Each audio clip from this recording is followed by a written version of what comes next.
There's a story of an old chassid whose name was Reb Chatzah Fegan in Russia. This chassid, one of his roles was a mentor to young yeshiva students.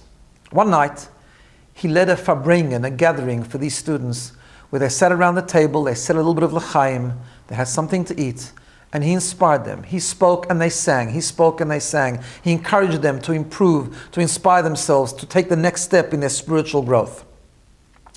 Deep into the night, they were very fully inspired. They began to sing an inspirational tune, and they began to shed a tear. They cried.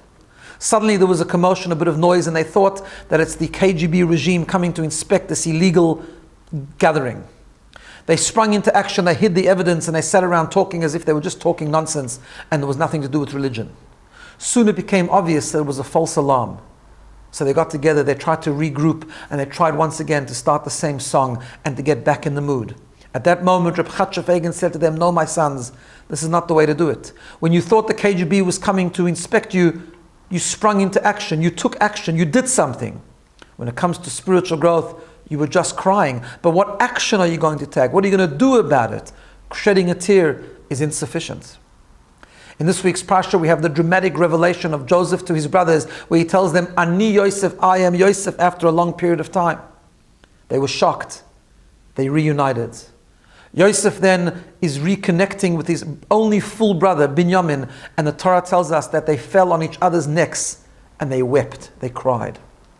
The sages tell us they cried because in future times there would be a mishkan, a tabernacle built in the portion of Israel to do with Joseph, and there would be a temple built in the portion of Binyamin, but both ultimately would be destroyed. So Yosef and Binyamin wept and cried for the other one's destruction. And the obvious question is, why did they cry for the other person's destruction?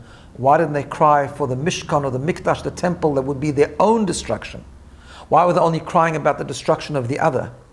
And the answer is that you cannot cry for your own problems, for your own challenges, for your own destruction, for your own threat. You need to do something. You need to take action. You need to improve. You need to engage in some practical strategy to make things better. But when someone else is in trouble, when someone else is suffering a spiritual threat, and you've done everything you can but can't do any more because it's out of your circle of influence, all you can do is feel compassion and cry. Yosef and Binyamin cry for each other's Beit HaMikdash, for each other's sanctuary, but for their own, they don't cry, they take action. Have a good Shabbos.